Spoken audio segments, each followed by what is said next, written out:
வணக்கம் சார். வணக்கம். சமூக ஆர்வலர் எப்படி இருக்கீங்க? கிராமத்து உங்களுக்கு ஒரு அடைமொழி இருக்கு, அதாவது கிராமத்து கலைவாணி சொல்லுவாங்களா? அப்படியா? விவசாயி மகள் கலைவாணி. விவசாயி மகள் கலைவாணின்னு சொல்லுவாங்க. அது வந்து கொஞ்சம் பிரபலமாக ஆயிடுச்சு.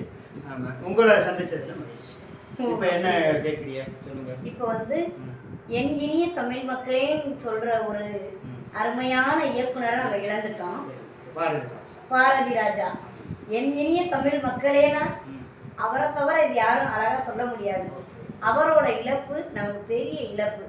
அதை பத்தி என்ன நினைக்கிறீங்க சார்?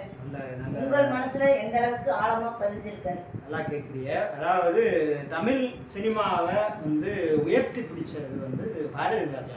அதாவது இயக்குனர் இமயம் தான் அவங்க. நீங்கள் சொன்ன மாதிரி என்னென்னிய கிராமத்து மக்களே அவங்க சொல்லும் போதே அவ்வளவு நல்லா இருக்கும், ரம்மியமாக இருக்கும். ஆமாம், அவங்க எடுத்த படம் 1976 16 வயதில்லைன்னு ஒரு படம் எடுத்திருந்தாங்க.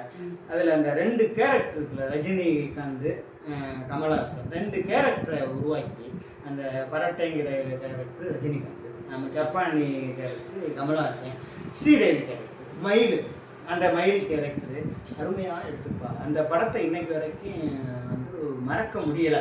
அந்த ஸ்ரீதேவியோட அந்த காதல் போராட்டம்னு ஒன்று இருக்குல்ல, அந்த கிராமத்து பெண்ணா செந்தூர பூவேன்னு அவங்க பாடையில் அது எஸ்ஜானகி பாடியிருப்பாங்க. அப்படியே மனசு அப்படியே உருகிடும். அந்த இரவு நேரமாக இருந்தால் தூக்கமே வந்துடும். அந்த மாதிரி வந்துட்டு அவங்க அந்த கிராமத்துக்கு வர்ற அந்த ஒரு மருத்துவரை லவ் பண்ணுவாங்க, காதலிப்பாக, அவங்களே நினச்சிட்டு இருப்பாங்க. ஒரு வருஷம் முடிஞ்சோடனே திரும்பி போவாங்க. அப்போ வந்து காதல் வயப்பட்டுட்டாங்கன்னா அவங்கள போய் தேடி என்ன பேர் விட்டு போறீங்களே அப்படின்னு சொல்லி கேட்பாங்க. ஆமாம் மயிலே, ஒரு வருஷம் முடிஞ்சிருச்சு, என்னுடைய டியூட்டி முடிஞ்சிருச்சு, அதனால் நான் போகிறேன் அப்படின்னா, அப்போ நீங்கள் என்னை காதலிக்கலையா அப்படின்னு சொல்லி பரிதவிப்போட கேட்பாங்க. நான் இப்போவும் உன்னை காதலிச்சுக்கிட்டே இருக்கிறேன், மயிலை காதலிக்கலைன்னு யாராவது சொல்லுவாங்களா அப்படின்னு சொல்லிட்டு அருமையாக சொல்லுவாங்க. இருந்தாலும் இவங்களுக்கு ஒரு சந்தேகம்.